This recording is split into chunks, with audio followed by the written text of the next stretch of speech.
Dakota First. KX News at 10 starts now.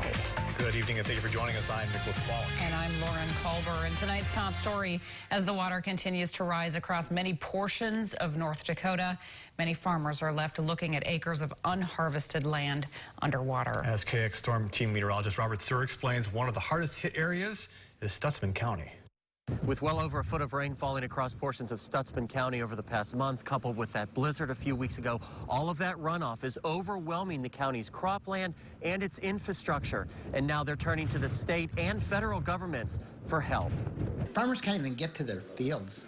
I mean, and if they can get to the fields, they can't get the grain to town. Over 300 people packed inside a room at the Jamestown Civic Center Monday afternoon in the hopes of learning one thing: how on earth they're going to be able to harvest their crops this year. These beans have already been flat once, and now they've came up some, after the snow and stuff.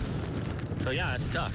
Stutsman County has been especially hit hard this year, with over 10 inches of rain falling in September and then that all-out blizzard hitting earlier this month.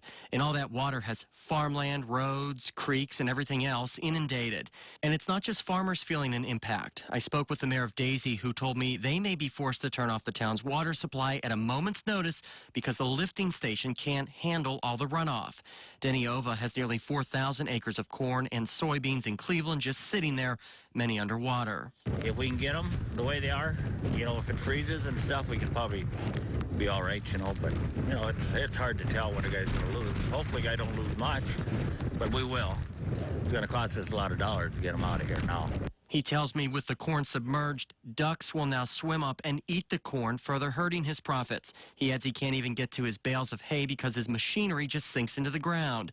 And if farmers can't harvest, they can't deliver their grain to the elevators, like this one run by Country Grain Cooperative. Without the farmers, we're nothing.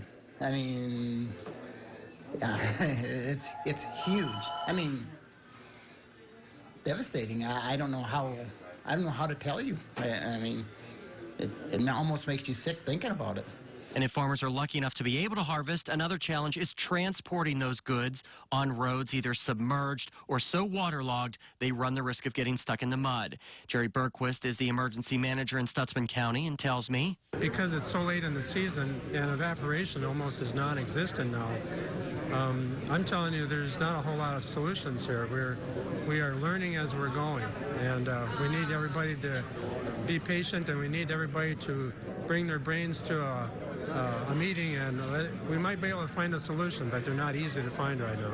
He adds they're not sure what to expect because many of the county's roads that are submerged or will be submerged have never been underwater before. State officials also preached significant damage to infrastructure could occur from the freezing and thawing process over the winter. Many farmers I spoke with off camera told me by this time of the year they should be through harvesting and actually spreading fertilizer for next year's crops. So all this water will certainly have a ripple effect for months to come. Reporting for KX News, I'm Robert Suhr. And Governor Doug Burgum tells us he's in constant communication with Washington in the hopes of getting people the help they need as soon as possible. Yeah, just heartbreaking. And the governor has declared a statewide flood emergency.